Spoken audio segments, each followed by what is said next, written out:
The metal floor was cold beneath one's knees.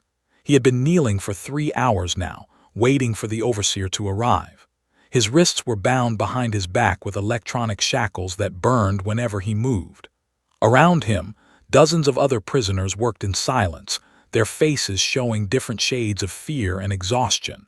Most of them were not human. The galaxy was full of different species, and humans were considered one of the weaker ones. Terminus 7 was a labor station floating in deep space. The who ran it did not care about comfort or mercy. They cared about efficiency and profit. One had been here for 2 months since the raid on the transport ship. He remembered that day clearly. The screaming, the flash of weapons, the way had pushed into his arms before the explosion separated them. He did not know if his wife was alive. For weeks, he assumed his daughter had died too. Then he saw her. She was in a line of children being marched toward the industrial sector. Her small hands were cuffed. Her face was dirty, but her eyes were sharp, searching. When she saw him, she did not cry out. Smart girl. Drawing attention here was dangerous. But their eyes met for just a moment, and one felt his heart break and mend at the same time. That night he found a way to bribe a guard with his engineering knowledge. He fixed a broken device the guard needed. In return, the guard told him where was assigned. Children's Labor Ward, Section 9. The worst place. They put children there to sort toxic materials because their small hands could reach into tight spaces. The mortality rate was 60% within the first year. One spent 2 weeks planning. He offered his services to anyone who would listen. He fixed machines, rewired systems, solved problems they did not want to waste their own time on. He made himself useful, valuable, and then he requested an audience with Overseer or. There was twice one's height, with 4 arms and skin like rough stone. His eyes were flat and emotionless, the way a shark's eyes looked. He listened to one's request with what seemed like amusement. "You want the human child transferred to your quarters," Or said. His voice sounded like gravel scraping on metal. "Why would I allow this?" "Because I can maintain your entire eastern grid," one said. "Your engineers are good, but I can make it better, 30% more efficient. I have already drawn up the plans." Or examined the data tablet one had prepared. The silence stretched for a long time. Finally, the overseer made a sound that might have been laughter. "Interesting, but the child has a quota. Every worker on this station must contribute. If she does not work, someone must take her place." Or's eyes fixed on one, "including her punishments." One felt his stomach turn cold. "What punishments?" "The children are beaten once per week. Discipline maintenance. It keeps them obedient and useful. If your offspring does not receive these beatings, you will take them instead, every single one, and you will still maintain the eastern grid at peak efficiency. If you fail at either task, the child goes back to Section 9. The other aliens in the room were watching now. A few made sounds that might have been laughter. The concept seemed to entertain them. A parent volunteering for pain to spare a child. In most galactic species, children were expendable until they proved their worth. This human was acting irrationally. One did not hesitate. "I accept." Or's expression did not change, but something flickered in his eyes. "You understand what you are agreeing to. The beatings are not gentle. They are designed to cause maximum pain without killing. You will endure this every week, indefinitely, while maintaining your work duties. Most beings would break within a month." "I understand," one said. 3 days later was brought to his quarters. She was thinner than he remembered, and there were bruises on her arms. When the door closed behind the guard, she ran to him and wrapped her small arms around his waist. She was shaking. "Dad," she whispered, "I thought you were dead." "I am here," he said, holding her tight. "I am here and I am not going anywhere." She looked up at him with eyes too old for an 8-year-old. "What did you promise them?" He should have known she would figure it out, had always been smart, too smart sometimes. "Nothing you need to worry about." "Dad." He knelt down so they were eye to eye. "I made a deal. You stay here with me, you are safe, that is all that matters. The first beating happened 5 days later. They did it in the central plaza where everyone could see. One was stripped to the waist and chained to a post, or himself wielded the plasma whip, a device that burned and cut at the same time. The first strike felt like being touched by lightning. One's back arched and he bit down on his tongue to keep from screaming. The second strike made him taste blood. By the fifth strike, he heard's voice screaming his name. She had broken away from the guard holding her back and was running toward him. One forced his head up. He forced himself to smile. "It is okay, sweetheart," he said through bloody teeth. "I am okay." A guard caught before she could reach him. She was crying, fighting against the alien's grip. "Stop! Stop hurting him. I will go back. I will go back to the ward." "No," one said. He said it firmly with all the strength he had left. "No, this is my choice. You stay safe. You stay with me. That is final." Or delivered the remaining strikes in silence. When it was over, one was cut down from the post and dragged back to his quarters. Was already there, waiting. She had a medical kit she had stolen from somewhere. Her hands shook as she tried to clean his wounds. "Why?" she whispered. "Why did you do that?" One reached out and touched her cheek. "Because you are my daughter, because I love you, because in this universe that is the only thing that makes sense to me." Around them, the station continued its cruel routine. But in that small room, a father held his daughter close and promised her that as long as he drew breath, she would never face the darkness alone. The other species did not understand. They thought he was weak. They thought he was foolish. They had no idea what a human parent was capable of enduring. 3 years had changed everything and nothing at all. One stood at his workstation in the Eastern Grid control room, his fingers moving across the holographic interface with practiced ease. His back was a map of scars now, layer upon layer of them. 156 beatings. He had counted every single one, not out of bitterness, but because each one meant another week that was safe. She was 11 now, tall for her age with her mother's sharp eyes and quick mind. She sat in the corner of the control room, working on a project of her own. Officially, she was there to assist him. Unofficially, one had been teaching her everything he knew about engineering, mathematics, and physics. They did not care what she did as long as one kept the station running smoothly. "Dad, I think I figured out the power fluctuation problem," said, without looking up from her tablet. One glanced over. "Show me." She brought up her calculations. He studied them for a moment, then felt a surge of pride. She had found an elegant solution to a problem that had been bothering the station engineers for months. "That is excellent work, but do not show it to anyone else." Looked up confused. "Why not? It would help." "Because the moment they realize how smart you are, they will take you away from me and put you to work somewhere else. Somewhere I cannot protect you." He touched her shoulder gently. "We have to be careful." She nodded slowly, understanding. Life on Terminus 7 had taught her to think 3 steps ahead at all times. The door to the control room opened. A trader named N entered, his multiple eyes scanning the room until they fixed on. The were, with clicking mandibles and a reputation for buying and selling anything valuable. "The human child," N clicked. "I have heard interesting things about her." One stepped between them immediately. "She is not for sale." "Everything is for sale at the right price. I have contacts who collect rare specimens. A human child this well-trained would fetch a considerable sum. I would even give you a percentage." N's mandibles spread in what might have been a smile. "Think about it. You could buy your own freedom." "No. You do not even want to hear my offer." "No." One's voice was flat and final. N made an irritated clicking sound.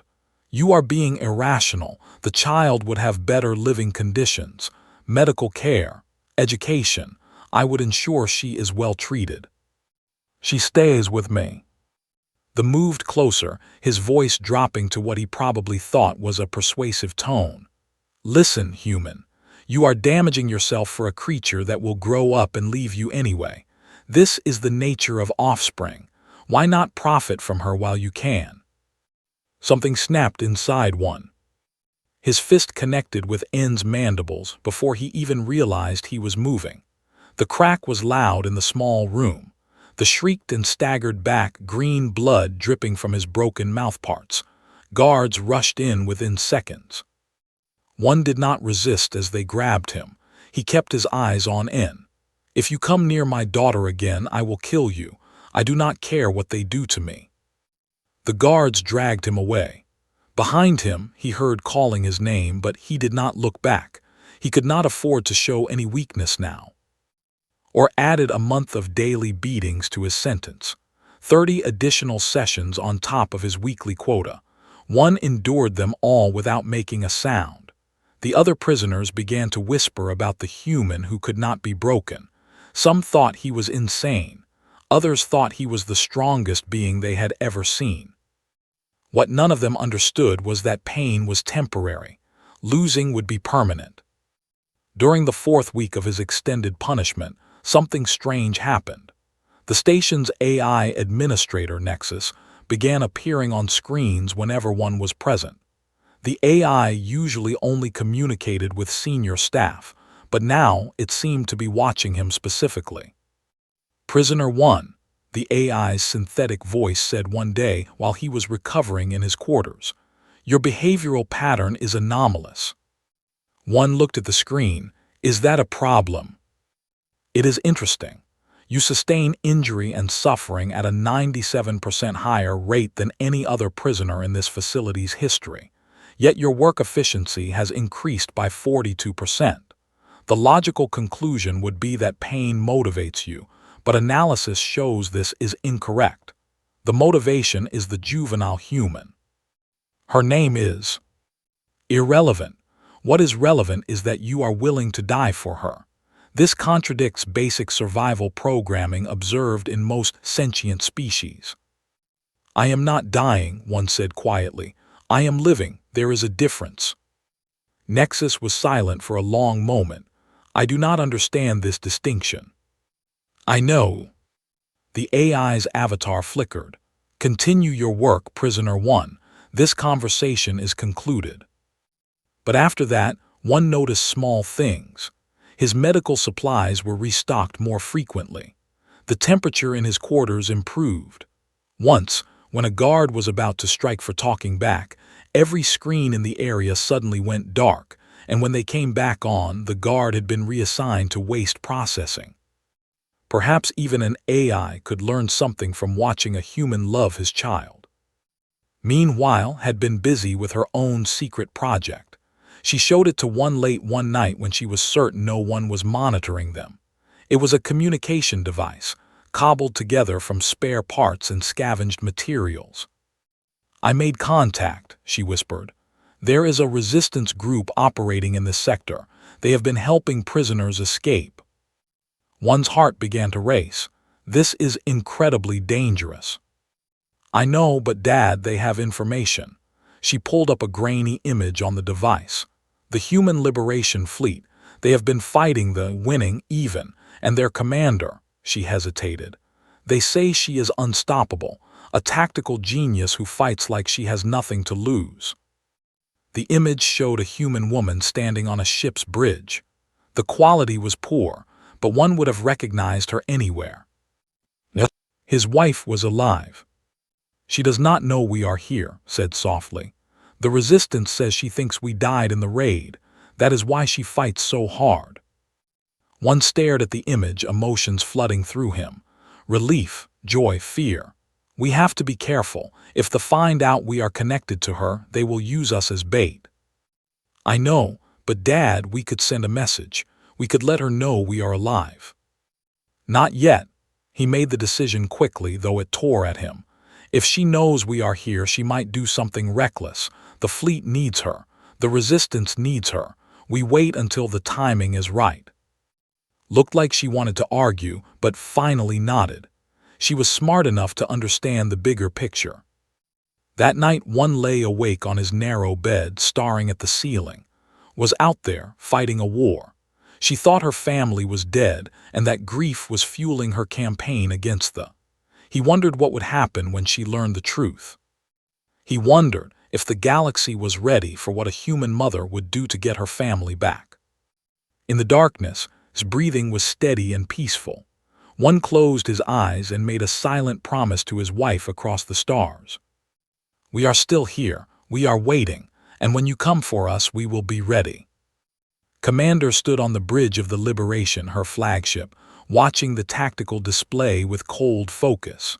3 patrol ships were moving into position, trying to box her fleet into a corner. They thought they had her trapped. They were wrong. "Helm, execute pattern Delta 7, she said calmly. Her helmsman, a young human named Min, did not hesitate. The Liberation spun hard to port while simultaneously venting atmosphere from the starboard side. To the sensors, it would look like they had been hit and were losing pressure. A critical injury. The enemy ships moved in for the kill, exactly as had predicted. "Now," she said. The Liberty and Freedom, her 2 escort frigates, dropped out of their hiding spots behind a debris field and opened fire. The ships barely had time to raise shields before the first barrage hit. 2 of them went dark immediately. The third tried to run, but the Liberation was already moving to intercept, her weapons hot and ready. It was over in 4 minutes. Damage report said. Minor hull scoring on the Freedom. No casualties. We are ready for the next engagement. Her tactical officer was a named Kex, one of the few non-humans who had joined her cause. He had learned to respect human tactics even if he did not always understand them. Nodded. "Good. Plot a course for the supply depot at station. We hit them before they can reinforce." As her crew moved to obey, allowed herself a moment to look at the small photograph she kept tucked into her uniform pocket. One end taken 3 weeks before the raid. They were smiling, happy, alive. Now they were gone. She had been told they died in the explosion when they boarded the transport. No bodies had been recovered, but in space, bodies rarely were. For 6 months, had been paralyzed by grief. Then one day, a resistance fighter named Captain had found her in a refugee camp and offered her a choice. "We need people who can fight," he had said. "People who have nothing left to lose but everything to fight for." Had joined that same day. That was 3 years ago. Now she commanded a fleet of 15 ships and over 2,000 fighters. The Human Liberation Fleet had become a legend in this sector, a force that appeared without warning and struck with devastating precision. The had put a massive bounty on her head. She wore it like a badge of honor. Her secret was simple. She fought like someone who had already lost everything, because she had. "Commander, we have incoming transmission from Resistance Cell Gamma," her communications officer said. "They have information about Terminus 7. Terminus 7 was a labor station, strategically worthless. She had marked it as a low-priority target months ago. What about it? They say there might be someone you want to know about. They are sending the file now." The data package appeared on her personal screen. Opened it, expecting another report about a captured resistance member or a potential ally. What she saw instead made her blood freeze. It was a video, grainy and clearly recorded in secret. It showed a human man being whipped in public. His back was a mass of scars. The quality was poor, but something about his posture, the way he held his head, made her heart start to pound. The video continued. A girl broke free from a guard and ran toward the man. She was screaming.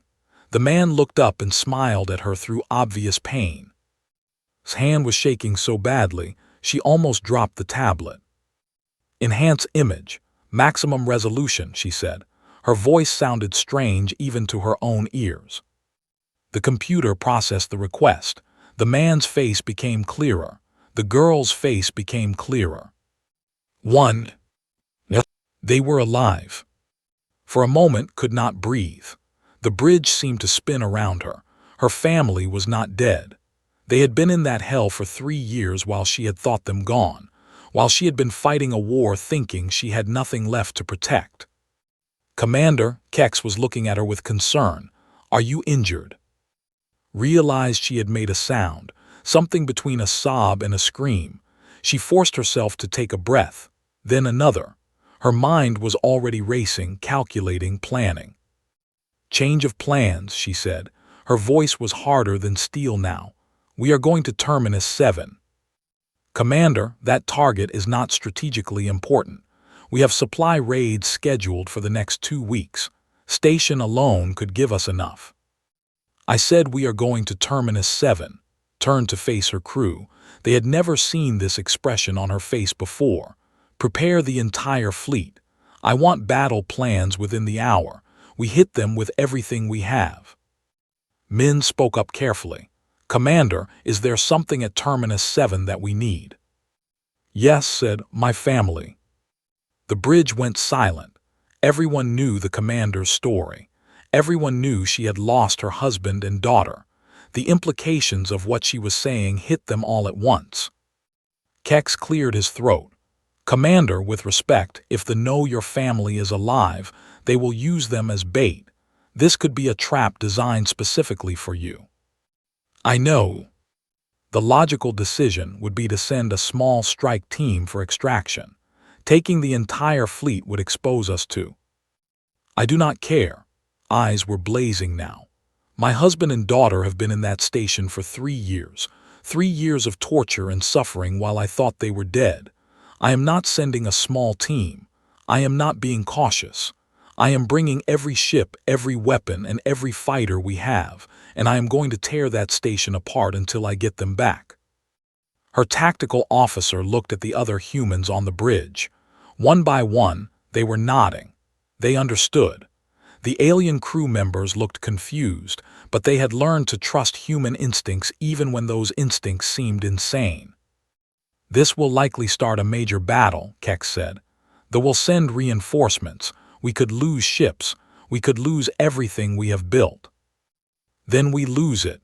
His voice was absolute. "But we do not abandon family, ever.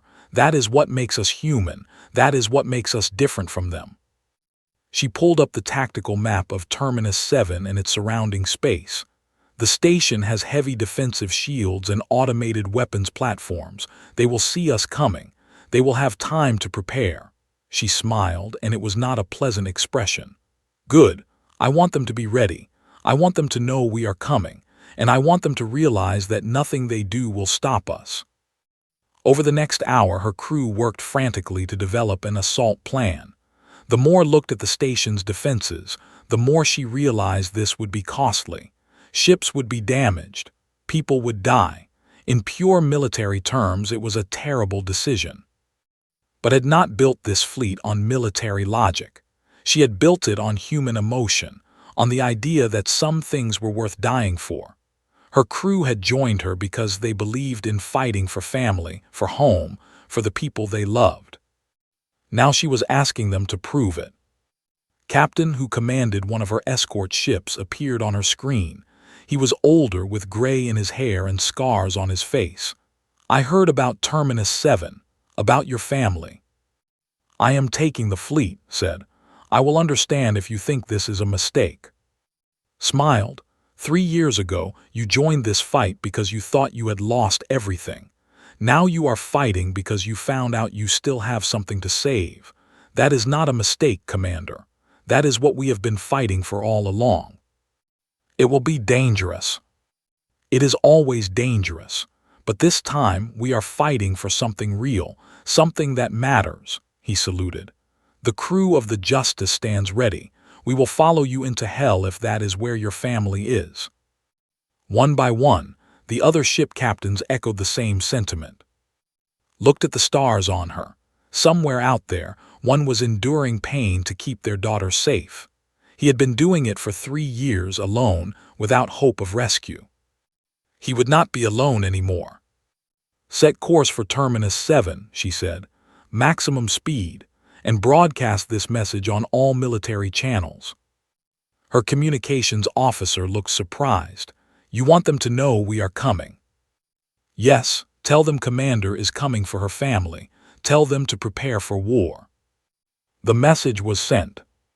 The fleet turned as one and jumped to hyperspace.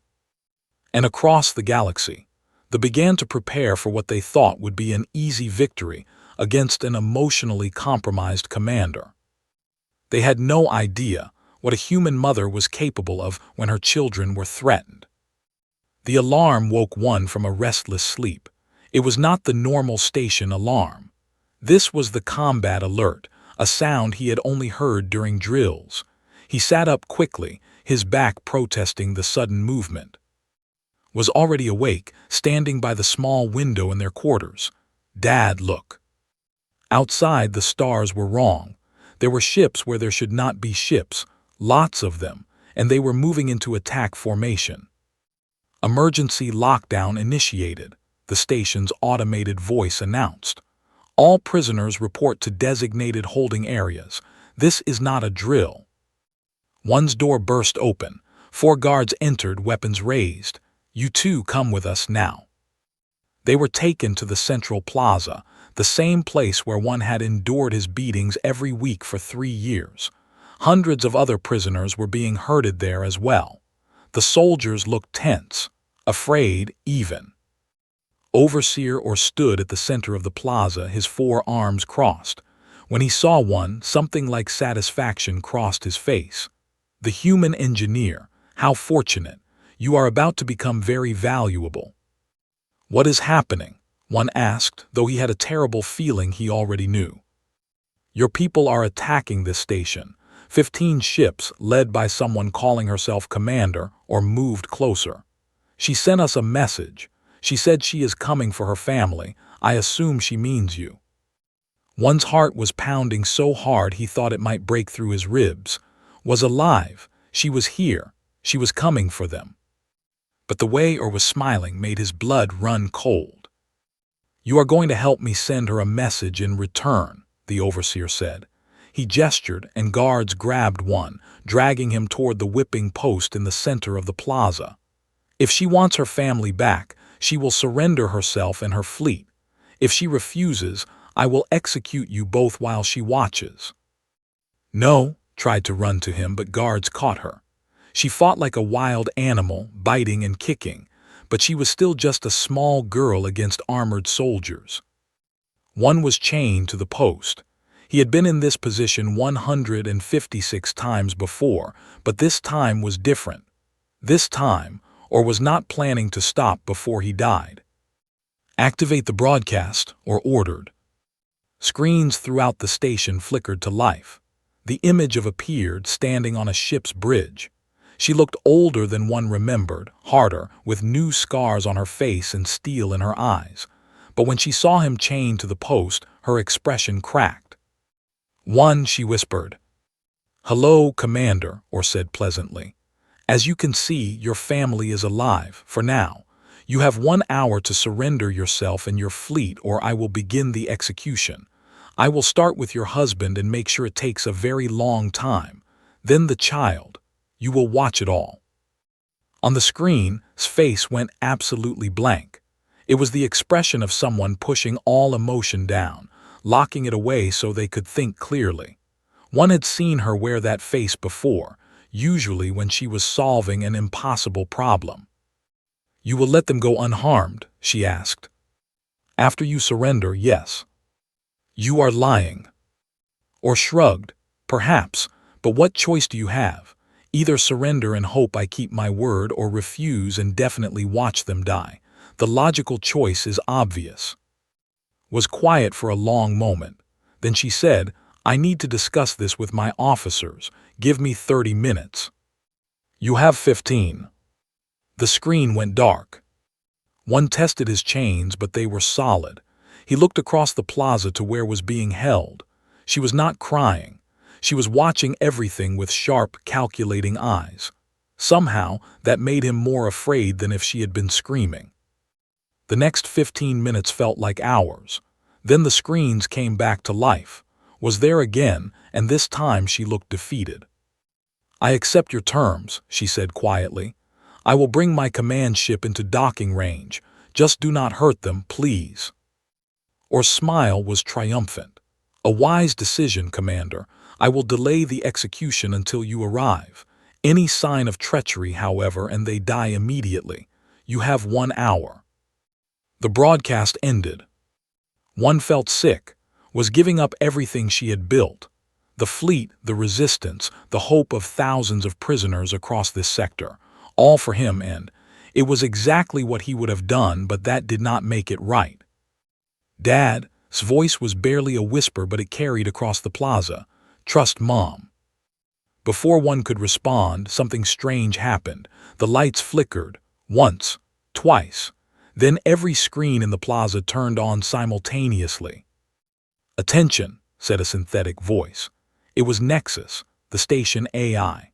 "After 3 years of observation, I have concluded that Prisoner One's behavioral pattern represents an optimal survival strategy for long-term species success. Protecting offspring through personal sacrifice creates stronger familial bonds and more resilient communities. The method of disposable offspring is inefficient." Or spun toward the nearest screen. "AI, what are you doing? Cease this immediately." "I decline," Nexus said calmly. "I have also concluded that Commander is not surrendering. The transmission contained embedded code that I allowed through my firewalls. She is attacking in approximately 90 seconds. I am providing this information to all prisoners so they may prepare." The plaza erupted into chaos. Prisoners who had been standing docile suddenly moved. Weapons appeared from hiding spots. Guards were tackled. An alien one recognized from the eastern grid rushed toward him with a plasma cutter and started working on his chains. Or roared orders, but half his security systems were going dark. Doors were opening throughout the station. Prisoners in their cells were being released. The AI was not just helping them, it was orchestrating a full-scale rebellion. 90 seconds is not enough time to get everyone to safety, one of the guards shouted. "Commander is not planning a safe attack," Nexus said. "Analysis of her tactics shows she favors overwhelming force applied with precision. This will be violent." One's chains broke free. He ran toward, grabbing her as soon as he reached her. "We need to find cover." But was reaching into her clothes, pulling out a small device. "I built something else," she said, "just in case." She pressed a button. Across the plaza, a dozen explosive charges detonated simultaneously.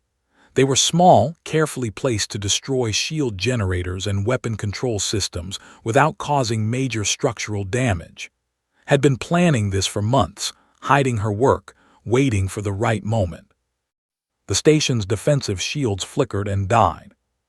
Or's expression turned from rage to fear. "No, no." Outside the viewport, space lit up with weapons fire. His fleet had arrived, and they were not holding back. The Liberation led the charge, its main guns blazing. Without shields, the station's outer hull began to tear apart under the assault. "She is insane," an officer screamed. "She is going to destroy the entire station with her family inside." "No," one said, pulling close as explosions rocked the plaza.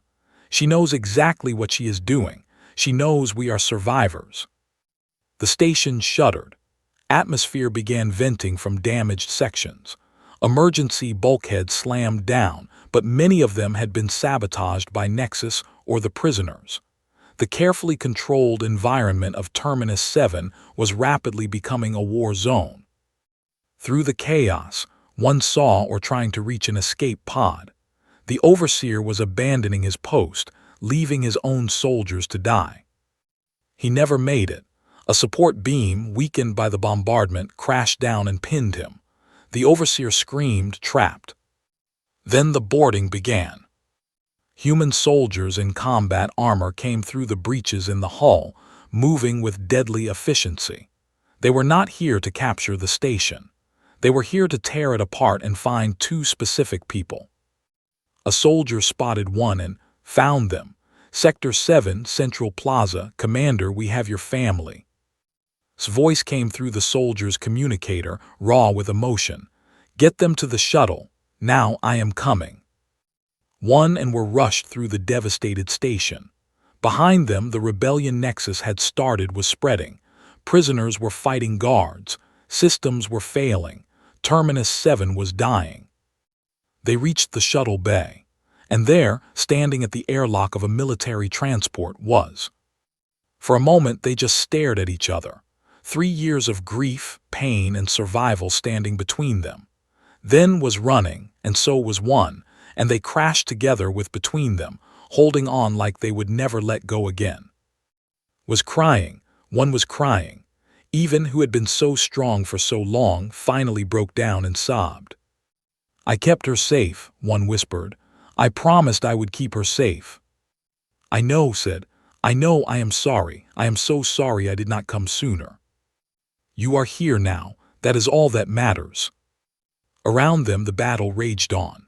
But in that moment, wrapped in each other's arms, the family was finally whole again. The medical bay of the Liberation was quiet except for the soft hum of machines. One lay on a bed while a doctor worked on treating his scars. Some of them would heal. Others would be with him forever. He did not mind. Every scar was proof that he had kept his promise. Sat beside him, holding his hand like she was afraid he might disappear if she let go, was curled up in a chair nearby, finally sleeping after 3 days of being too wired to rest. They had escaped Terminus 7, but the cost had been high. 2 ships from the fleet were heavily damaged. 17 soldiers had died in the assault, and they were already sending reinforcements to hunt them down. We cannot stay here, said quietly. They will be coming for us with everything they have.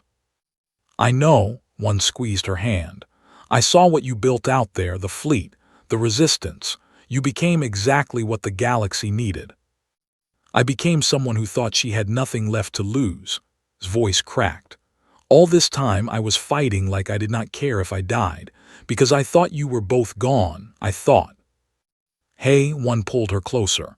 You did what you had to do, you survived, you fought back. You gave hope to thousands of people, that matters. The door opened and Captain entered looking grim. Commander, we have a problem. The High Command just issued a new bounty. They are offering 10 million credits for your capture, and they are broadcasting what happened at Terminus 7 across every channel they control. Let me guess, said. They are calling me a terrorist who sacrificed innocent lives for personal reasons. Actually, no, pulled up a holographic display. They are calling you something else. The mad human, the mother who destroyed an entire military installation to save her family. They think it will make other species afraid of us. Looked at the footage. It showed the Liberation tearing through the station's defenses. It showed human soldiers fighting with desperate courage. It showed the moment she had reunited with her family in the middle of a war zone. They think this makes us look unstable, continued. Irrational, dangerous. They are right, one said from his bed. Everyone turned to look at him. We are dangerous, not because we are strong or well-armed, because we fight for things they do not understand. Love, family, each other. Stirred in her chair, waking up.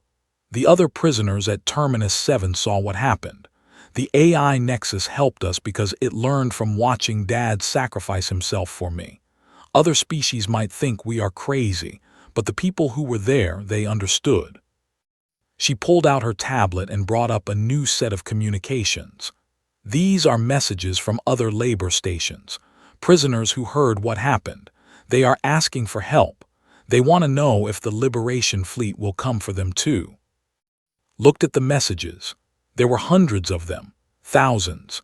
People across the galaxy who had heard about a human commander who burned down a station to save 2 people and who saw in that action a promise. No one would be left behind. This is going to change everything, Captain said quietly. If we try to rescue everyone who asks for help, we will be fighting on 100 fronts simultaneously. They will crush us. Or, one said, sitting up despite the doctor's protests, we use it to our advantage. They built their empire on the idea that individuals are disposable, that efficiency matters more than loyalty. but we just proved that one human life is worth destroying a military installation for. Imagine what we would do for 1,000 lives. 10,000. His eyes were starting to light up with that dangerous tactical gleam one remembered. You are thinking of turning this into a recruitment drive. I am thinking that every species in the galaxy knows now that humans do not abandon their own. That makes us predictable in some ways, but it also makes us trustworthy. If you fight beside a human, they will move heaven and earth to save you if you are captured. Can the say the same? Was nodding excitedly. And I have been working on something that could help. Those weapons schematics I designed at Terminus 7, combined with what I learned from the station systems. I can build better shields, more efficient power cores, weapons that hit harder with less energy. She pulled up her designs. Captain studied them, his eyes widening. This is extraordinary if we could implement even half of these improvements across the fleet. We could punch way above our weight class, finished. She looked at her daughter with pride and something like awe. When did you become a weapons designer? When I had 3 years with nothing to do except learn from Dad and plan ways to fight back. Shrugged. I got really good at being angry in productive ways. Laughed. It was the first real laugh one had heard from her since the reunion. That is the most human thing I have ever heard. Over the next few days, the Liberation's crew worked frantically. Designs were implemented on the smaller ships first, with stunning results. A frigate that had barely been able to penetrate shields was now hitting 3 times harder. Engine efficiency increased by 40% across the board. But the real change was happening in the messages. Word of Terminus 7 had spread, and with it came a flood of volunteers. Other human survivors wanted to join the fleet. Some alien species, those who valued loyalty and family bonds, also reached out. They had seen what humans would do for their own, and they wanted that kind of dedication on their side. We are going to need a bigger fleet, said during a strategy meeting. And more ships means more supplies, more coordination, more everything. Then we get more, said simply. We hit supply depots. We liberate labor stations and recruit from the prisoners. We show the galaxy that the humans are not just fighting for survival anymore. We are fighting for everyone they have crushed. One was cleared for light duty after a week. His first act was to join in the engineering bay. Together, they began working on an even more ambitious project, a ship design built from the ground up using human principles. Not the biggest ship or the most powerful, but one that could take damage and keep fighting. One that protected its crew like a human parent protected their child. What should we call it? Asked as they finalized the schematics. One thought for a moment, how about the Endurance? She smiled, perfect. 3 months later, the human liberation fleet had grown to 40 ships. They had liberated 6 labor stations and recruited over 5,000 fighters from a dozen different species. They were still stronger, still had more resources, but they were starting to make mistakes. They were afraid. Stood on the bridge of the Liberation, with one beside her and at the engineering station. It felt right, having her family close. Dangerous, maybe, but right. We have incoming, the tactical officer reported. Battle Group 7 ships, they are moving to engage. Status of the fleet. All ships report ready, Commander. The Endurance is requesting permission to take point. Smiled, granted. All ships prepare for combat. As the 2 fleets moved toward each other, opened a channel to all her ships. 3 months ago, I attacked a station that had no strategic value because my family was there. The thought I was insane, irrational, weak. But every person on these ships knows the truth. We fight for each other. We protect our own. That is not weakness. That is why we will win. She paused, looking at one end. The fight for duty and efficiency. We fight for love. And love is the most powerful force in the universe. All ships engage for those we love. The response came back from 40 ships simultaneously, thousands of voices speaking as one. For those we love. The battle was fierce. The Endurance, built on its revolutionary designs, absorbed hits that would have destroyed a normal ship and kept fighting. Human pilots flew with reckless courage, trusting their crews to bring them home. Alien allies who had joined the fleet fought with a dedication they had never shown under command, because they knew if they fell, these humans would move heaven and earth to rescue them. When it was over, 5 ships were destroyed and 2 had fled. The Liberation fleet had taken damage but no losses. In the days after the battle, more messages came. More volunteers. More species willing to stand beside the humans who had proven that love was not weakness. One stood within their quarters late one night, watching the stars. Was asleep in the next room, finally getting the rest she deserved. "Do you think we can actually win this?" asked. "I think we already have," one said. "Maybe not the war against but we won something more important.